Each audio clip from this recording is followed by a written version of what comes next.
Vineyard. Somos Viña. We are Vineyard. Teenagers praying for teenagers. It's hard to find a substitute for how powerful that is. And it still works. Like, that has not changed in 30 years for me. You get teens to pray for each other and then walk away, and the one is like, I heard God. Yeah.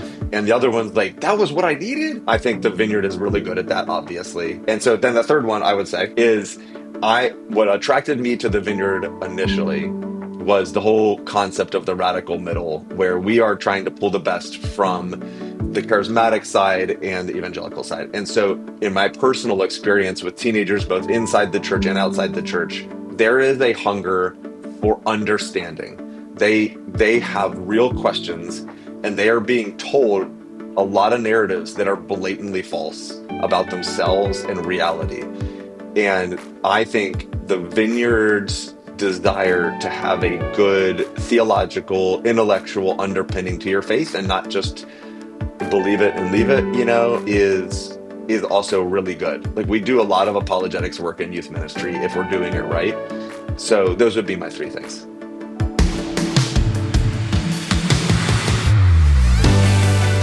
Welcome to the We Are Vineyard podcast, conversations to help us grow with Jesus and each other. In today's episode, Jay will be interviewing Christian Dunn, who's overseen Vineyard Youth, is a local pastor and an area leader.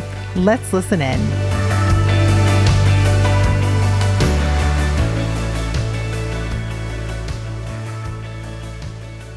Christian, thank you for joining me again. Here we are. Thanks for having me. Yeah. I really appreciate you making time. We were just talking about exciting stuff going on in your church, and so anybody lives near Christian who wants to give him a building, he's ready to receive that. So there's there you go. Maybe we should just finish the podcast there. Do you think that's Open arms. I am ready.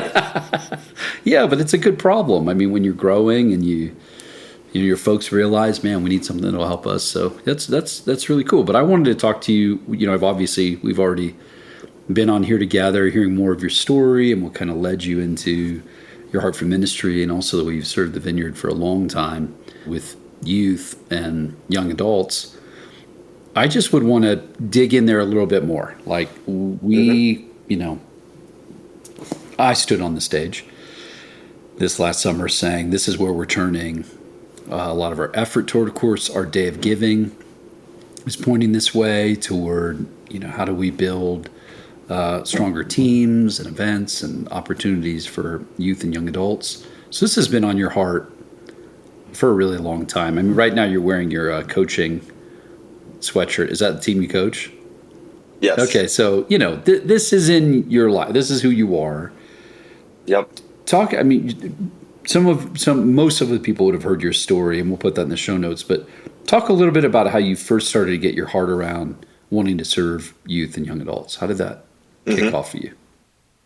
Yeah. I think for me, it started as a teenager. Makes right? sense.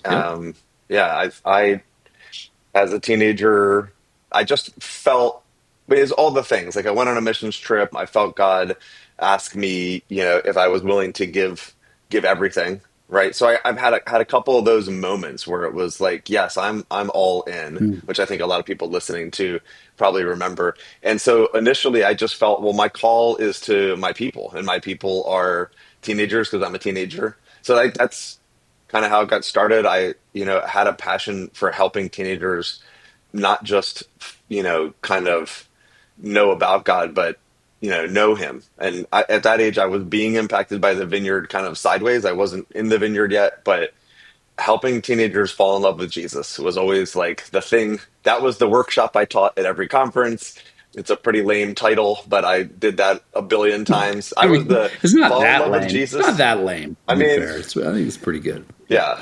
I was known as the guy I taught fall in love with Jesus and then sex and dating. So those were my two areas of expertise, apparently. That sounds like youth leadership in a nutshell. Right, exactly. That's kind of, you're encompassing a lot there. Okay.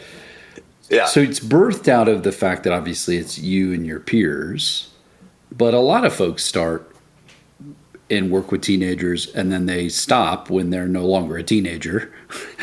So what do you Right. think kind of kept you in this mode, or even keeps you in this mode? I mean, you're coaching, you're staying Hmm. connected to folks around this age. What is it that sort of keeps locating your attention or your heart? Yeah, I do. I think just in somewhere in my early 30s, there was this moment where I was like, I am in the same room that I've been in for 15 years. I'm the only one who's this age. Everyone else has moved on, Right. you know? Hmm. I'm like 32, I've got kids and a mortgage and cars, and these people are still 13, 15 years old. And I missed it. Like all my friends have real jobs. They all have friends who are adults. All my friends are kids still. They're all like the people I talk to most are teenagers. And it was one of those, it was like a crisis-ish Hmm. moment where I think what came out of that was realizing I wasn't just doing it because I happened to be that age anymore, but I was choosing to do it because teenagers mattered to me. Hmm. And there was a shift in my heart, and obviously like I'm a lead pastor now. I care about adults too, but I just care about teenagers. Like when I stepped out of youth ministry for about 3 years when I had an actual youth leader at our new church. And then he stepped down and I'm back at it. So I got a 3 year break. But during that 3 year break, there was a hole. And Hmm. I got back into coaching because I felt I there's something for me.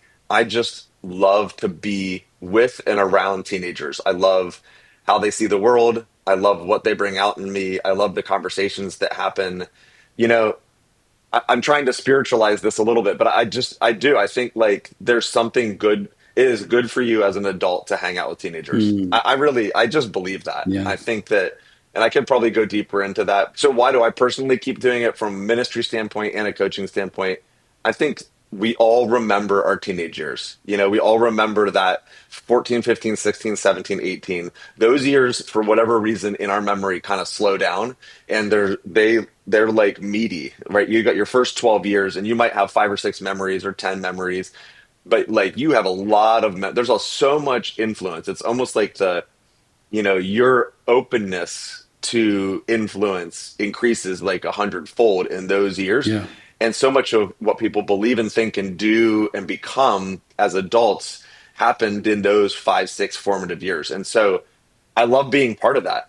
I love having opportunity to speak into a teenager's life and to speak confidence into them, to speak belief in themselves, and then obviously spiritually to answer some of the questions, to give them some ammo for of life's questions. They're going to come 19, 20, 25, 30. Like you're going to get hit with why does God let bad things happen? You're going to get hit with why do I read the Bible? It's the same thing. It never changes. You're going to get hit with an identity crisis. So can I start to answer some of those questions with you now Hmm. and give you some like foothold? So when that happens, so I don't know that you can tell, right? That just gets me going. I can tell. Yeah, I I like it. love it. It's important. I think sometimes I talk to adults and I'm like, man, I wish I would have met you as a teenager because we Hmm. could have done some work and you wouldn't have 20 years of false beliefs that you've been living under. So yeah, that was probably way too long of an answer, but No, it's great. I mean, some of what I think. I think it's. I have similar convictions, and I do get why some pastors feel intimidated in that work. They feel old or outmatched, or gosh, I'm just not cool enough, or whatever. But I think that the thing you're saying about teenagers effectively being wet cement, the disproportionate impact of Yeah. real moments with God, or kind of a new thought about who they could be or the kind of life they could live. And it's also why, I mean, you mentioned you have a meaty amount of memories, that window. It's also why when traumatic things happen in that window, it has a disproportionate impact. Absolutely. So it isn't Yeah. just positive, it is also negative. And, even as you said that, I can imagine any number of people listening who are like, yeah, it is a strong impact, but it's kind of negative. So I agree with you as far as like, if you were just thinking, how do I have, you know, a real impact in the world as a pastor, as a leader in the life of our church, to focus in this age group is probably well spent energy, and it will probably have lasting impact. What do you think are the hurdles? What are the obstacles, do you think, if you're a senior leader, you're an adult, you're just a person trying to give your life away to serve others? Why do you think, since the logic we just gave was impeccable, why do you think that people aren't easily led in this way? What are the hurdles? What are the obstacles that they have to overcome in themselves or in how they think about ministry or teenagers? Yeah, so many. I think so. You asked a couple questions there. Yeah. Lead pastor type people, I think, are just over. I'm convinced that's one of the hardest jobs in the world. Yeah. You have to be a public speaker. You have to be a CEO. You have to be someone who cares about people and a counselor and a therapist and a scholar and like no other job. So anyway, I think one of the reasons those lead pastors are just like, I can't do everything I need to do already, and I need someone else to speak into the teens. And so I think it's just the plate's so full, and that's fine, right? Like there is something to be said about having a person who speaks into the young people, and that is their primary thing. Even with that being said, I would encourage lead pastors to see teens as part of their congregation equally to adults. And I try to speak to teens in my teachings on Sunday morning. If I was not also the youth pastor at this time, I would make sure I spent time with them. When I had a youth pastor, I was going to the winter retreat still as the lead pastor. I was going to Mexico with our missions trip. Like, even just if I can't go every week, if I can jump into some of those life-changing moments, those stake in the ground kind of linchpin moments, I want to be there for that stuff. So I do think it's possible to be a lead pastor and still maximize some of that time. Some other things I think, like for just, people who aren't lead pastors, and I think it's intimidating. Teenagers are intimidating. If you're not really secure in yourself and who you are and what you have to offer, teenagers can make you feel like an idiot, and they can be mean, or you can read into it. I mean, I can't tell you how many times I have thought those three girls laughing are laughing at me during youth group, during a soccer drill, and probably they are, right? Like, exactly. You're not just being insecure. That's likely. Yeah, right. It's probably real, but it's okay. Right. And, I think another thing that can be hard is what I always tell people about youth ministry is the first and biggest thing is you just have to be there. So like I think that teenagers will grow to trust adults who are safe if you're around enough. Now, if you just stop in and you're like, I want to volunteer once a month, like, I don't know, like I watch, you have to earn some right to speak into their lives by being routinely present. And that's tough, right? Like, I think if you're like, I want to minister to youth, I'm always like, okay, well, first obviously jump through all the hoops, but like, are you willing to be there? Like, be there, be there, be there, be there, be there. And then all of a sudden one of them might want to talk to you at some point, right? Like, so I think that's a hurdle. I think probably another one is that teenagers ask really hard questions. I don't know if people sometimes have a misconception that they're not like thinking deeply about the things in the world or about faith. But when I sit down with teenagers, I'm like, what do we want to talk about this year at youth group? It is always the hardest questions. They want to talk about controversial things. They want to talk about stuff that people disagree about in the Bible. And they want to talk about spiritual stuff too. Those are the things they're interested in. Like, I want to walk you through the book of Ephesians. They're like, but like, let's talk about like, these verses that seem to say women shouldn't be ministering in the church, or, let's talk about like conservative values versus liberal values in the world today. Or, those are things that they're like, they'll sink their teeth into. And so I think that could also be intimidating, right? Like, some adults are like, I'm still figuring some of this stuff out.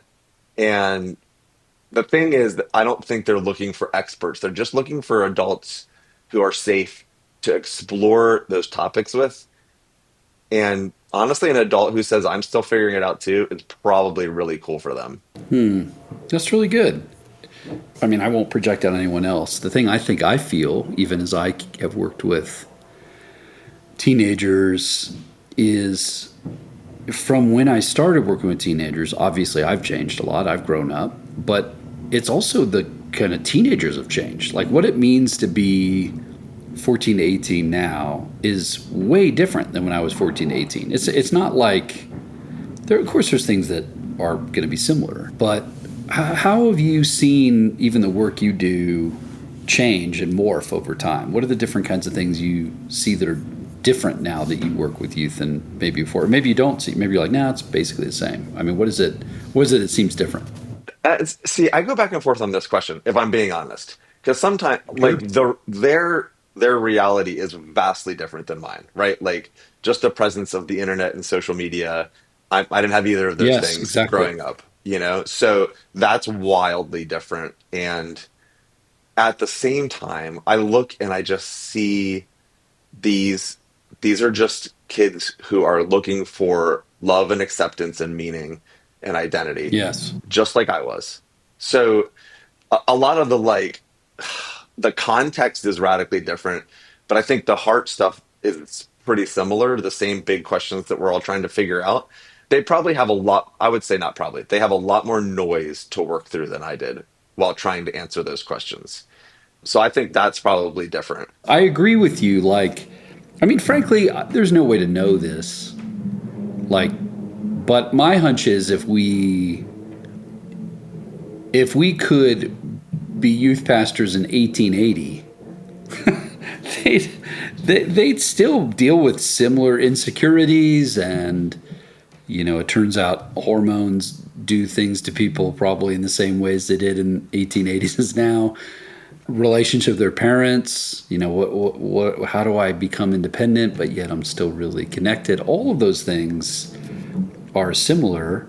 And to your point of what you said about what makes for a meaningful life with teenagers, I mean, about every study that we can read tells us that if there is a non-family member adult who is offering strength in a life with God, and any kind of strength, the odds of the resiliency of that person's faith going up are like pretty much 1 to 1. Like, Hmm. it's a huge factor in developing strength in your own faith. So that's probably true in 1880 or today, but it might be a bit more given the amount of distraction and isolation teenagers are mostly experiencing right now.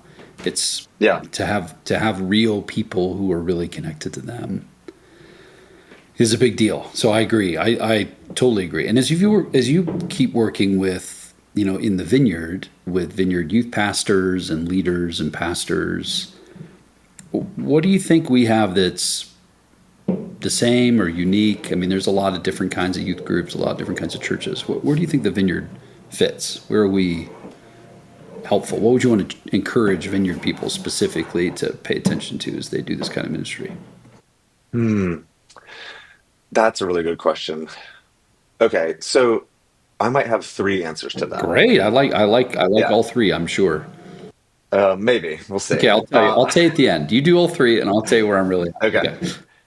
so number one, I would say is the people. Like by and large, the people I have gotten to meet over the last decades who work in youth ministry in the Vineyard are are just amazing people, and they're some of my favorite people. They're some of my closest friends. Probably one of the top two favorite parts of being involved in the Vineyard has been getting to know these people. And the way that they invest in young people is that's probably our greatest asset is and so I would say like strategically we need to keep investing in people who want to invest in young people right in the Vineyard because those people are our greatest asset. I love going to winter retreats, going to Project Timothy's, going to national conferences, and seeing the people who will just give their lives away and sitting around a table and hearing them say lots of similar things of how they lay their lives down for the teenagers in their church, for a group of four, a group of 10, a group of 400. So that's my first thing. The second I would say is there is something about the Holy Spirit and the way the Vineyard Exactly. Yeah. interacts with the Holy Spirit that I think teenagers are curious about. Even teenagers who are coming from, different religious backgrounds or different like non-vineyard Christian backgrounds, when you start worshiping in a certain way, or praying and expecting God to speak through us to each other. That prayer ministry with youth ministry, like we back when I was doing Project Timothy every year, the prayer ministry time, we did a lot of stuff, and I thought all of it was pretty important, you know? And I would like plan all these incredible classes, and then just randomly at night, people would start praying for each other. And that Yeah. was always the thing that they remembered. Yep. Teenagers praying for teenagers. It's hard to find a substitute for how powerful that is. And it still works. Like that has not changed in 30 years for me. You get teens to pray for each other and then walk away. And the one is like, I heard God. Yeah. And the other one's like, that was what I needed. And so I think the Vineyard is really good at that, obviously. And so then the third one I would say is what attracted me to the Vineyard initially was the whole concept of the radical middle, where we are trying to pull the best from the charismatic side and the evangelical side. And so in my personal experience with teenagers, both inside the church and outside the church, there is a hunger for understanding. They have real questions, and they are being told a lot of narratives that are blatantly false about themselves and reality. And I think the Vineyard's desire to have a good theological, intellectual underpinning to your faith and not just believe it and leave it, is also really good. Like we do a lot of apologetics work in youth ministry if we're doing it right. So those would be my three things. No, it's really good. I can add a fourth, and I wonder what you think. Ooh, let's see if the software gives you a thumbs up for it. That'll be the real test. I don't know. It feels like yours is different than mine somehow. It's not doing it, but You're really trying. I'm trying so hard. It's not working. I would say, because again, like you, I've been around a lot of different kinds of church experiences, and then I've done kind of youth experiences that aren't necessarily the Vineyard. And I think one of the strengths we have in the Vineyard with adults, not just with teens, is authenticity. You might even say, in sort of ecclesiological sense, a low church vibe. Like we're relaxed, we're casual, we're authentic, though we might teach the Bible really directly. There's no gap between how we communicate on a stage and how we might hang out and be with people. And, one of the sort of positive, I think, byproducts of the internet and limitless advertising is it seems to me that the younger someone is, the more their BS meter works, because they've just been advertised to every second of their life in a direct marketing way. So the filter they have for like, is this a real person or not, is really, really strong. And so because in the Vineyard, we don't have any gaps, and there's obviously other kinds of church movements where part of what it means to be a pastor is to stand on a stage and separate yourself in the way you talk, or I'm the teacher now, so I'm going to put on, sort of the cloak of authority. I'm going to stand in the pulpit as a means of separating me from the congregation to deliver the authoritative word of God. And listen, if you're from another ecclesiological stream, I get it. I know why those things got built into the system. All I'm saying is an asset for us is we are approachable in the normal way to do it, all the more then with youth. And so the amount of times I've done, let's say, a youth conference for another stream, and when I get done teaching, they're like, dude, you were just like normal. Like you talked like the way people talk. And I felt like I could understand you. I think other streams and denominations might have that as a value, but it is so consistent in the Vineyard. It isn't like, oh yeah, there is that one Vineyard person that's really real. It's like, no, it's kind of just what we do. It's how we talk. So I agree. I think those things are like the ministry of the Spirit thing. I mean, you and I both read all the same studies on teenagers. I mean, more and more an encounter with God is one of the things that even the most cessationist evangelical has to acknowledge as being essential for Hmm. teenagers to having a moment where they know that they know that they know that God is real. And it turns out in the Vineyard, that's something we just do. Like, that isn't like we're going to reach for that camp moment. I think we call that like a Sunday. We call that small group. Like we're not trying to set the conditions for an experience with God as though it's a unique moment. That's just how we think about every moment of ministry, Yeah. which is an asset to us. It gives us an opportunity to just be ourselves, is what I love. It feels like we're almost like designed in a lot of ways for youth ministry in the Vineyard. Because a lot of other church movements, it's like you have to come up with another kind of character to do youth ministry. Like, we have everybody in ministries, but then we need the youth guy. And he's like so different than the rest of the Yeah. church. Yeah. It feels to me in almost every youth room I'm in the Vineyard, this is just an extension. It might have a couple different modes, but it's just an extension of how we normally do ministry, which I love. I love Yeah. God has wired us to be that way. It's a real gift. I've always wondered how we would expect teenagers to graduate, quote unquote, into church Right. if it's radically different than what we're doing at youth group. Yep. And then they're like, what is happening here, for better or for worse, you know? And Yes. another thought just about prayer ministry, I think that, because you said something about like those high point moments. It's a lot easier. So like, there's something that happens in a room full of 500 teenagers at a winter retreat during worship that you Hmm. can't replicate back at home with 15 and my acoustic guitar. I just can't. Yep. Right. And I can do something good, and we do it. It's important that we do it, but it's not going to rival that. But we can, prayer ministry translates like easier than worship, easier than big moment type service trips and all that kind of stuff. You can do prayer ministry in any setting, and God can speak to them. So they might not get that hot mountaintop worship experience with all the chills and everything, but they can still be like blown away that God knows their name, Yep. you know?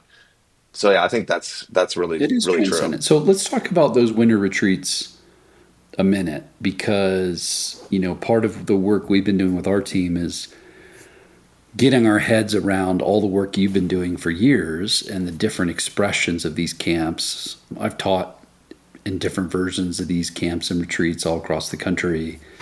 Talk a little bit about how those came into being, how you're watching that impact youth. And there might even be folks listening who are in a Vineyard who are like, I didn't even know these exist. I go to the XYZ church. You mean there's a camp? There's a retreat experience? I didn't even know that. So talk a little bit about how those have kind of formed and what you've seen happen through those. Yeah. I mean, again, I think all of those, mostly they're in the winter, right? There's the Camp Vineyards in the summer, Mm-hmm. and we're not talking about Project Timothy's. So these are Yeah. like the winter expressions of gathering, 10 to 20 youth groups together, Yep. several hundred teenagers. And I think they all exist because somewhere along the line, people loved teenagers enough to put them together. Mm-hmm. And I would say in the last 5 to 10 years, we've coalesced more than ever. I think they were just independent things happening around the country that were awesome. And now in the last 5, 10 years, we've built relationship to communicate with one another, share stories, share best practices. Yeah. And so I love them. I think I've gone to a winter retreat now for 25 years straight. I was trying Wow. to figure it out last year. Um, because I didn't have to go. 2 years ago was the first time I didn't have to go. I had someone else taking him, but I was like, I don't want to miss it. So I think for me, I'm standing on the shoulders of people like in the East. I can name back like multiple iterations of people who started these things, and they just keep building with momentum. I also would just say like we made it through COVID. Like I watched COVID almost take out a lot of these things, and because there were leaders in place and like nationally leaders who were saying keep it going, invest. We had people who did try to do online winter retreats at one point, Yeah. but I think we're back and strong, and man, something happens at a winter retreat that doesn't happen anywhere else. My goal, like, I don't think we got there, but my goal was in my heart was that every teenager could drive to a winter retreat in the Mm, vineyard. That would be my hope. At some point we would get to, no matter where you are, you'd have one within a 12-hour drive, right? Like a youth group type drive. right. Yeah, but I love them, and I think they're really important for a couple reasons. One, they do something to your local youth group that is hard to do in other ways. Just driving together for a long time and then having a spiritual experience together that shared experiences are what friendships are built on. So you come back home, you're tighter than you ever were before you left, and it only takes 3 days. It also allows stories to happen that you don't get as easily at home. So you come back with these stories of how God met you, and every once in a while, someone meets their spouse and they get married. Right. That does happen, it turns out. You never know. Yeah, you never know. You never know. No, there's more people. There's a lot of people that's true of, by the way. Well, It is true. It's kind of funny. well, and I think we ran some flat stats on the last year. And I think of all of the winter retreats and Vineyard Camp, I think we were right at 3,000 youth at those events across the nation. So when you do that number, that's a pretty big number. And when you add that up, that's a lot of people, especially for a movement our size. If any given Sunday, I think we're at like 120 some thousand people will gather on a Sunday in a Vineyard church across the country. So when you kind of run that stat, 3,000 is pretty good, but man, it could be a lot more. And so Yes. so talk about some of the places, because where I am, of course, we have Whiteout. I know on the east you've been doing the Vineyard Camp is down toward the south. We have like the Midwest / Great Lakes, right? That has an expression. So just talk through some of those, because I think it would be helpful maybe as people are listening to go, oh, I didn't even know that one's out there. Yeah. Well, I also would just say one thing, just to piggyback on what you talked about. I was sitting at the East Winter Retreat last year, and a bunch of them go President's Day weekend. So I think I'm looking at this, it's like 4 or 5 of them. So I was sitting there texting friends around the country who were sitting in similar, I think we had 1,600 teenagers the same day, Wow. just in the vineyard, worshiping God together. So yeah, I mean, the East has a big, we've been doing this for 20 years, and that has continued to really have a life of its own. Reverb, obviously, incredible stuff that they do. Whiteout, obviously, is in Colorado. That's been a big one. You guys used to do a junior high one and a senior high one. I don't know if you still do the junior high one or not. I know the newer to the scene is the California one. Yep. So that one is gaining traction. Vineyard United, Minnesota, maybe. I forget exactly where that one Yeah, is. Midwest North But yeah, somewhere. Yeah, right. yeah. There's 8 or 9, and there's been some that's come and gone over the time. But yeah, Wisconsin. Wisconsin is another one. But I just, yeah, I think it's so cool. And I would, for now, we have the Vineyard Youth website. If people are like, where are these things? They're on the Vineyard Youth website. You can go check and see which one's close to you. You can email us and we can hook you up with the leaders. And, it's worth making the trip. It is, yeah. And as our team, meaning Vineyard USA's team, is trying to focus on the work you've been doing and imagining what it would look like going forward, one of the commitments we have this year is our national team and a lot of national leaders, being regional leaders, area leaders. We're trying to get to all those events. So we're all trying to be most of us will be at multiple of those, to just get our heads around all the ways that people like you and so many have been serving, and start asking, okay, God, how do you want us to build off this momentum? How do you want us to keep serving this age group? And then out of that, you also built Project Timothy. So talk a little bit about what that is, because that was birthed out of the Eastern region, right? Yes. Yep. So talk a little bit about what brought that about, what that is, just in case people have no idea what that is. Yeah, I think the heart initially was, can we help? Because my experience of the Vineyard is there are some really big churches who have a lot of resources and are pretty self-sufficient, but a majority of us are smaller and doing the best we can. And so doing leadership training with adults is hard enough to find bandwidth for. Doing leadership training with teens probably falls off the radar. And so we thought, what if we could, kind of take that whole summer camp vibe, and instead of making it like a winter retreat, what if we could make it about raising up the next generation of leaders? And so that's where Project Timothy came from. Paul investing in Timothy, obviously not a huge shocker that we named it that. Yeah, so it started as a 7-day camp. It'll go anywhere from 5 to 7, depending who's running it and where in the country. And we've really refined over the last 15, it's probably been more than 15 years. I think we started in '09, but we really refined kind of the content. So the content all across the country now is streamlined and the same. So you can go to Project Timothy in Maine, you can go to Project Timothy in California, and they're getting the same general content, the same kind of teaching content. And we've also built it over the years so that it's a 4-year process. So you can start as a freshman, you can go every year of high school and get some different stuff. The goal is to expose you to the Vineyard, to get you some basic leadership tools, like how do you run a small group, and let's practice it. How do you talk about your faith? How do you plan a service project together with the team and go run it without a whole lot of adult supervision? And then even like, how do you give a teaching? How do you write a worship song? Let's talk about missions. So just trying to get them thinking like leaders, and then we give them leadership opportunities, and then hopefully when they go home, we ask them to sign a year-long commitment that they will serve at their youth group or church in some capacity. Because the idea is we're trying to invest back into the local church, right? Like, here come your teens. We're going to invest in them for 5 days, 7 days, give them some tools. And then I think the best way for a local church to maximize that week is to say, okay, I'm taking my PT kids and I'm doing X, Y, and Z with them, right? I'm making them small group leaders in my youth group, or I'm putting them on the leadership team of my youth group to help make decisions, or, service teams at the church, whatever, prayer ministry team at the church. And then I think that it just starts to kind of roll on top of itself and just get bigger.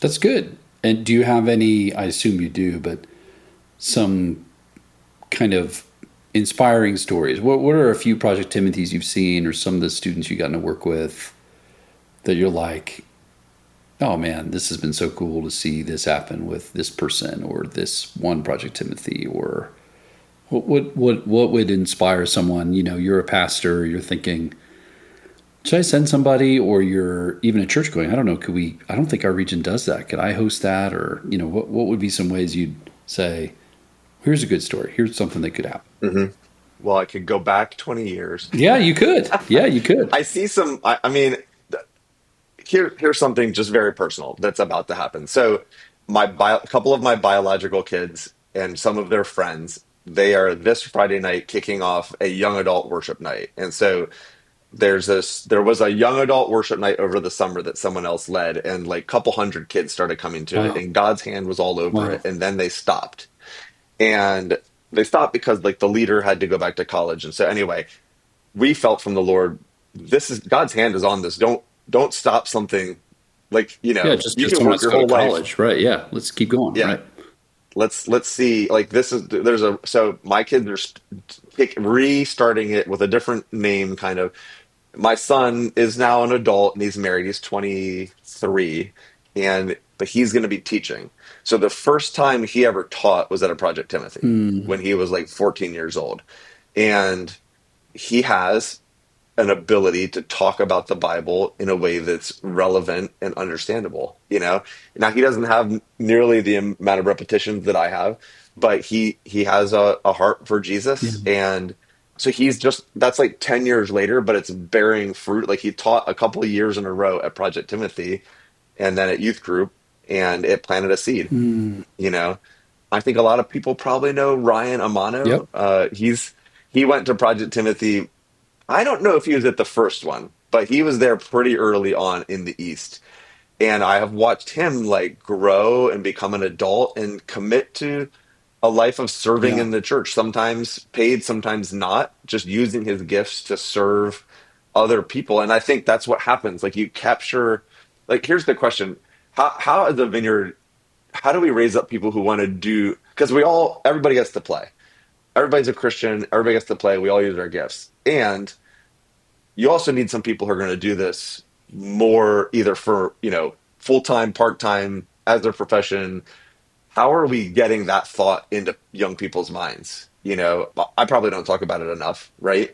So I think Project Timothy is a way to be like, yeah, some of us need to like say yes to a more permanent position, a more time consuming call than others. And I think it asks that question and maybe even instills that faith. I remember John Elmer would come every year, and he was our regional leader at the time, and he would sit down with all these teenagers and he would just talk about being a pastor and church planting and what it means to follow Jesus, and answer their questions. He drove down every year for 10 years to because he believed enough in it. So yeah, I mean there's other Yeah. stories.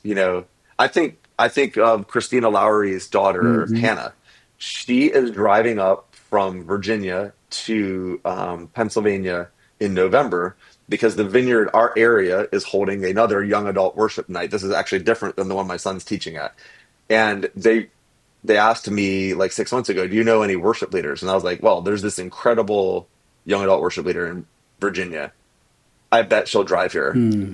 because that's like young people will do stuff that older adults are like, I'm not driving to Pennsylvania to lead worship for one night, but Hannah's coming. And, my other son is on that worship team and they're going to crush it. And my oldest son went to Project Timothy and was a drummer there. Hannah went to Project Timothy and was a worship leader there. These kids grew up in that culture. Yeah. And now, as young adults and adults, I think you're seeing, now is it a 1-to-1 ratio? Like, no, I could tell you sad stories too Sure. about people who've struggled in their faith, but that's just reality. But I do think it sets out that expectation to start thinking of yourself as like, wow, what might God be calling me to?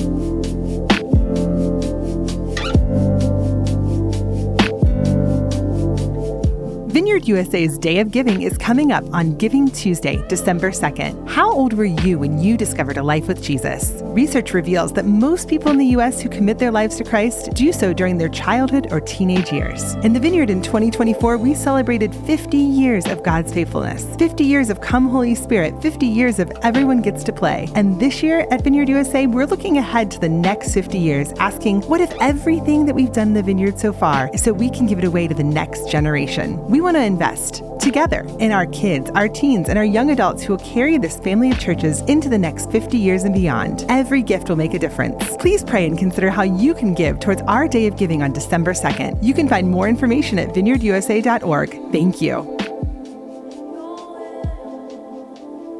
We have retreats, we have Project Timothy, we have people that are doing the best they can in their youth groups. And I really appreciate, just to highlight it, the thing you said about how there's a lot of youth groups that, frankly, just based on the size of the church or the amount of time that can be dedicated to a youth pastor or whatever, that really limits the scope of what they're able to do or the experiences they can have. Whereas in the Vineyard as a whole, we can pull together for training opportunities, retreats like we're talking about, even some resourcing that makes it so it's really valuable to be in this thing called the Vineyard, to be a part of youth. So that those are like really, really important things to highlight. And I'm a little surprised, and maybe I shouldn't be surprised at this point, but I'm regularly surprised at how many Vineyard churches are just not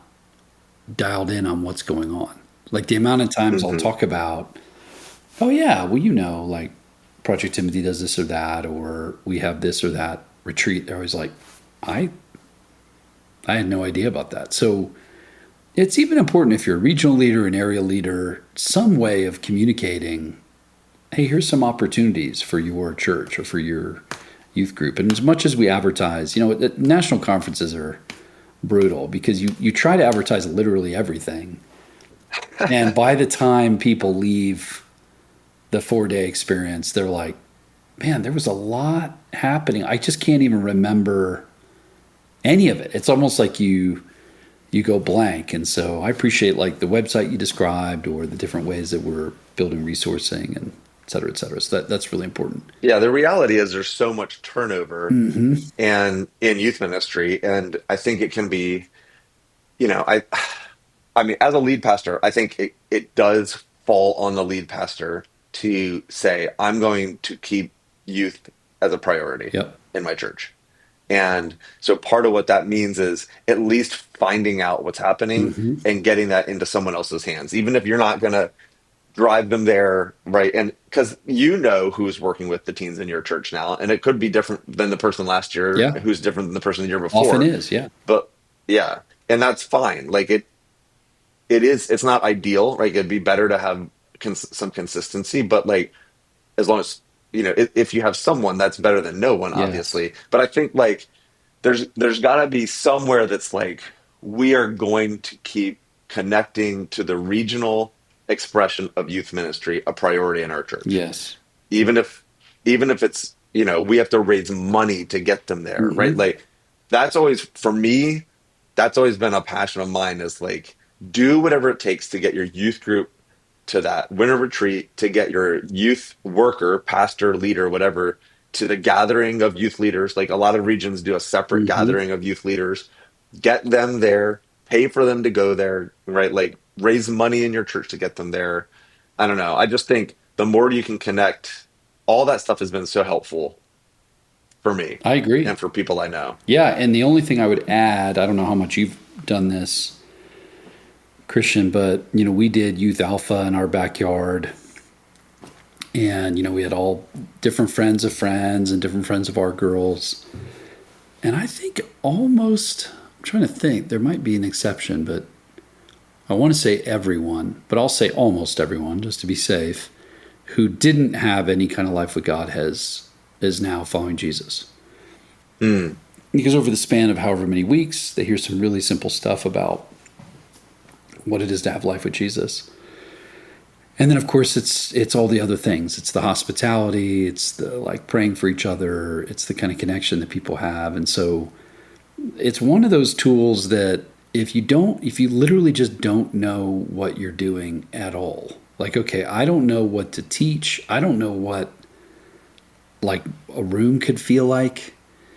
And I like the way that we did that because we just did it in our backyard. It wasn't, we didn't do like, it didn't feel like it was big church style. Like, we have like the best room ever with Xboxes lining the walls and, right. The cool basketball court. It was just our backyard, literally like where we have people hang out. And I put up a janky version. I mean, you want to have a TV out there. So I literally carried one out and leaned it up against a propane tank to hold it up. That was literally what I did every week. And then, the hospitality things. You got to, it is good to have food. Food. Talk about a key ingredient for youth ministry. Food. Yeah. All ministry. Yeah, all ministry, but especially youth ministry. For sure. Exactly. Like if you have good food, you're going to have teenagers. They'll endure anything for some good food. But I mean, the fruit for us was just remarkable. I mean, I'm just so inspired and encouraged. And so if in the new Youth Alpha's out, it's really good. It's free. Everything's free about it. You just got to sign up. They give you everything.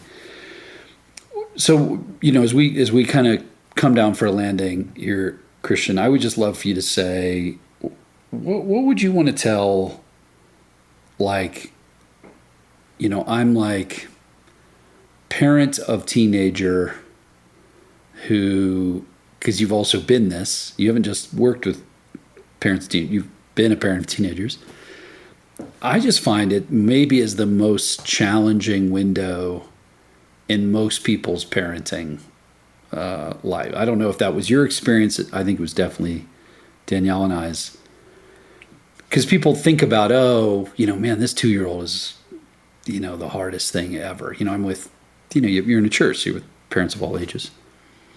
And I always just kind of want to look at them and be like, oh, it's actually not as bad as you think it is. Because you still are kind of in control. Like, however hard they are on you, in the end, they're going to do exactly what you want them to do because you're the adult and they're too. Talk a little bit about what you've seen. What have you been able to do to help parents? How did you think about that as a parent? What would be your encouragement? Because you're an expert from more than one direction. Yeah. I would say that that is something I probably should have and wish I would have done more of is I because I just really like, teenagers and connect to teenagers. I've really over the years have focused my ministry on teenagers, and I think I've missed the mark in a lot of ways on the need to minister to parents. And so that's something I'm personally wrestling with from a larger church perspective is how do we do youth ministry and help parents? So um, anyway, so I don't know that I've done a great job with that in mass, right? But I think if I was sitting, and this is I've done a lot of, is sitting down with parents Yes, you individually, have. right? And I've really just, I think being consistently present is so important. I don't think you have to know the right thing to say all the time. Mm, I think that I think being present, I think listening, and I think praying are all so important. I yeah. think I would encourage you to be praying for your kids daily, to be listening. A lot of teenagers will say things like, my parents don't listen, they just tell me what to do. I think what they mean is my parents maybe don't understand. So learning to do some of that good listening where you don't come back with an answer to what they're talking about, but you reflect back and you hear the emotions behind, right? Like all that listening stuff from the 7 steps to be a great person or whatever book that is, Hmm. you, I think that's huge, right? Like I think if your teenager can walk away from a conversation feeling like you heard them and understood and felt them, felt what they're feeling, like I think that's important. And also, then you need to speak truth, right? Like you have to say, and my wife and I have multiple times been like, look, this is what we believe. This is what we think the Bible teaches. This is what we would say that you should do or need to do. But that doesn't mean we're like forcing you to be a Christian. Like we've had all those Hmm. hard conversations, but I think it starts with like I'm not just here to like run your life and tell you what to do. Yep. I'm praying, I'm listening, I'm here no matter what. I think those all go a long way, Yep. but like it is hard and every kid's different. Yeah, I think so too. I mean, it's so hard. I mean, I think when I'm with parents, one of the things I see, specifically with parents of like young adults, that they're wrestling with is my kid now has gone to college or is graduating college, and they just aren't really prioritizing a life with God or they're not prioritizing church.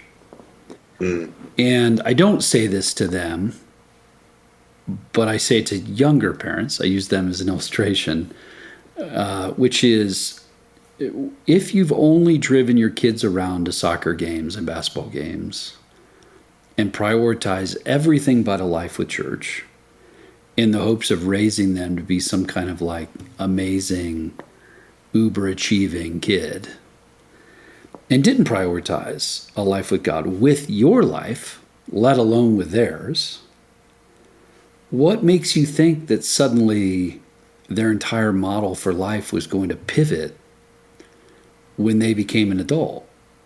hmm Like how? So, what made you think that if you as an adult weren't in a small group, or Yeah. weren't reading the Bible, or weren't praying, or weren't freaking attending church, let alone serving church, and then suddenly they're going to just want to go to church? Like how? Why? That Yeah. they're going to model. So I think parents more than ever have a lot of hard calls to make. Like, okay, which sports things are we doing? How often? If we can't pull off a Sunday, can we pull off a small group or a youth group? What can we do to show in our lives and in our kids' lives that we prioritize faith? And if you don't, And then you're like, I don't know what happened. I might know what happened. I think I have pretty good. I have a pretty good clue about that, and Well, that's my experience.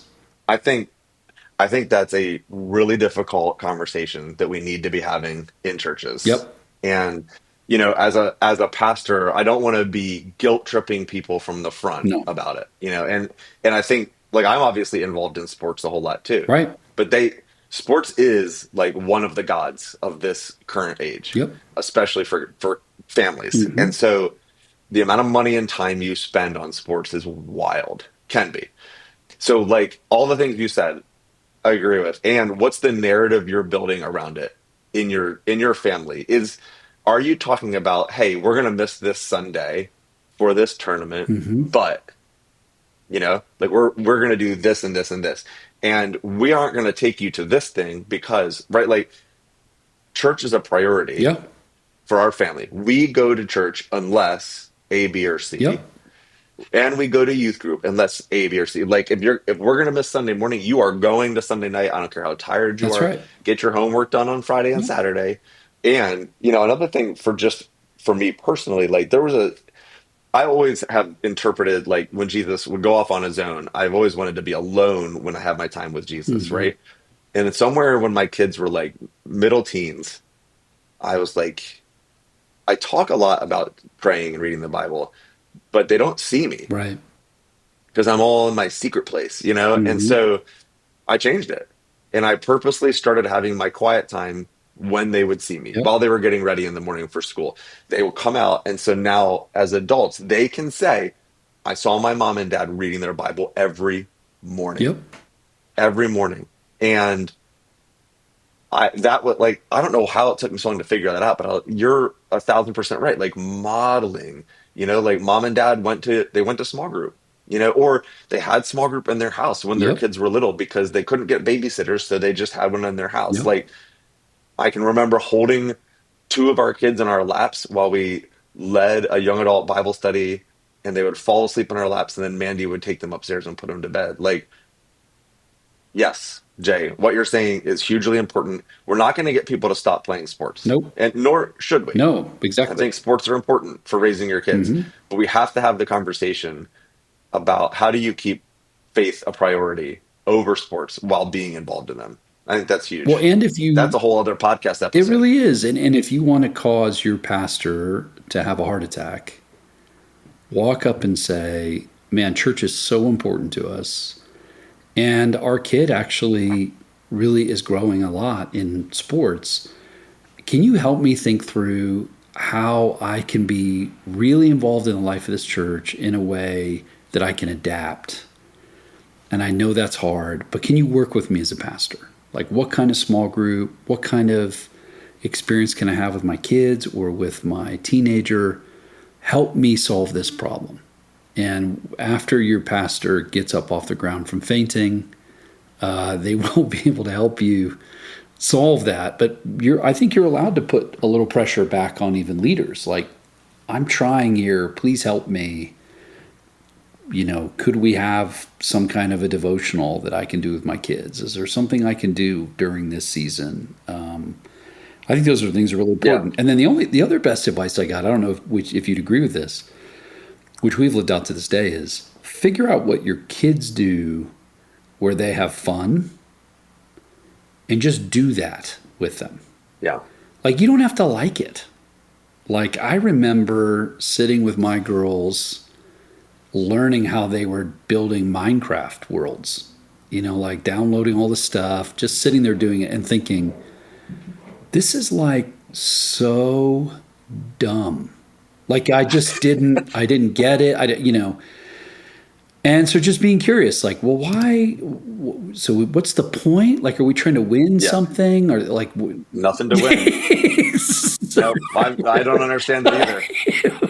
But I'm like, so tell me, how would we, and so I'm just sitting there with them for hours. Like, oh, so you can just like, and then there are there's some interesting things. There's like little worlds underground. There's a waterfall underground and we found that. That's kind of cool. And, like, oh, and then you can map these against other worlds and that's kind of interesting. And the only reason it was interesting is because they're interesting to me. And what that built into them was the clear expectation that I was going to be interested in their life. Whatever you're doing, I'm interested in. So kind of music you find interesting, something you learned in school, a friend, some kind of TV show, some kind of silly thing you do. I mean, COVID, the TikTok dances are like literally everything. I'm like, I bet I could do one of those. And and you're Oh yeah. and I mean, I had Renegade down for a minute, and it was like, and even in my own mind, I'm going, this is so dumb. Now, some of it was kind of cool, but most of it was kind of dumb. But it enabled me to feel like I could connect. So I'm not just going to their games, though that's important. I'm engaging in their life in a particular way. I think that that's something every parent can do. You have a son who dirt bikes and you don't care. Well, just try. I mean, come on. Why not? And what it does too is it puts you in the room for when the conversations happen. Like Yes. teenagers will talk that you can't force them to talk about their heart on your schedule. And so if you're sitting there playing Minecraft for an hour and a half, eventually they start to talk about how someone hurt their feelings. Yep. And that's really what you want Yep. to be there for. Exactly. Yeah. Yep. Yeah. Can I share two quick thoughts going back to leaders and helping parents? Please. So yeah. I know we're probably way over. No, this is perfect. No, this is that you Okay. can have the final word. We'll try to land here. I've been wrestling with this question for a little while from just our home church. One thing we're doing that I am kind of excited about is we started a small group during youth group.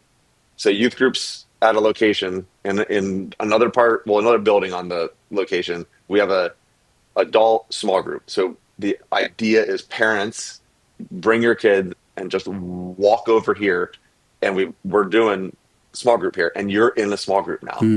Because we don't have time. If you have teens, I don't have time. Well, you're driving here anyway, and it's like two-edged sword. Now you kind of want to go to small group, so you bring your kid to youth group, or your kid wants to come to youth group. Now you have to go to small group.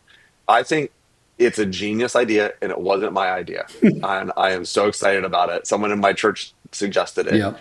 The other thing that we've been trying, and I haven't figured this out for teenagers yet, but we started a podcast for kids that's like a 7-minute recap of Sunday morning. So because what I'm hearing is that not only are you taking out your teenager to go to the soccer game, you're taking out your 5-year-old and your 8-year-old. Right. The whole family's missing, which in my opinion, you shouldn't. You should take turns as parents, but that's a whole nother thing. It is. But so every Sunday while you're driving to the game, you can listen to our kids person share for 8 minutes about what we're doing. I'm not saying this is genius or anything. It's just a beginning, but I'm trying to answer the question, how can we build some stuff like you were saying that you could still say church is a priority. We're going to this game, but we're going to listen to this on the way as a family. Yeah. We're going to read this together as a family. Those are just a couple things I'm excited about. And I think there's better ideas out there too, that I think we got to get creative and not just throw in the towel and be like, well, sports are just terrible and I hate it. Right. Exactly. Well, or even parents with small kids, the most successful small group model we've made is we have men's on the first week, we have women's the second week, all together with no kids 1 week. So you got to get a sitter once a month to be in a small group together. I like that. That's cool. And then all together with family the fourth week. Ooh. So like basically a potluck, like, a little more social. Let's just connect. Yeah. So that means out of 4 weeks, you can be a small group all 4 weeks. And 1 week, it's, you got to get a sitter. And if you can't pull it off, that's fine. I guess you're going to miss that one. Right. But we basically got you 3 out of 4, a way to like be together and in different kind of intentional environments. Because the kind of like, we're going to go to small group for 10 weeks in a row, and I'm going to shove my kids in the basement with a bunch of other kids, and they're going to watch iPads or something. That doesn't feel great for 8 weeks in a row, 10 weeks in a row. You're like shoving food down their face as you walk in, and then they're half asleep, and then you get their homework done by the time you get home. Those things just feel bad. So if we can get that down to only 1 week of a month is going to be like that. The rest of the time, we're going to have ways for it to work. But it's trying to get creative like that. As pastors, as leaders, you're talking about a 7-minute thing here, a way to do small group there. There are ways to pull this stuff off if you choose to. If you choose, to make a dads and boys retreat, to make a daddy-daughter thing, to make a moms and daughters thing. Like, these things can be made 1 day, 2 day experiences, but you have to prioritize them. You have to believe that what we said at the beginning of our time together is true. This is important. And your church will be healthier. You'll make better disciples. So yeah, I couldn't agree more. Those are great. I like your creative thoughts. I'm already drafting the email in my head to our team to try to. Oh, I'm so sorry. I apologize to whoever's getting that email. It's already being drafted in my mind. Well, Christian, thanks for taking so much time with me. I really do appreciate it. And I've said this every time I see you. I am so grateful for you. You've served for a really, really long time. And everything we're doing in the Vineyard's building off of your work in this age group. And I'm really, really grateful. So thank you. Really grateful. Well, thanks for giving me a chance to talk about something I care about. And honestly, I say this all the time too, but it's been a pleasure and a privilege to get to do this. Like, it's not something I had to do, right? I got to do these things, and I'm so grateful for you and for Phil for giving me opportunities. And yeah, it's been really meaningful and rewarding. Amen. Well, yeah, much more to come, man. That's right. And don't forget to give Christian a building if you live near it. That's it. Please, please, please. The We Are Vineyard podcast is a production from the team at Vineyard USA. If you've been enjoying the podcast, here are a few ways you can help us. Leave us a review on the podcast platform of your choice. This helps more people find us. Connect with us online for additional resources. Our website is vineyardusa.org, and we're on Instagram, Facebook, and X at Vineyard USA. Thanks for listening, and we'll see you next week.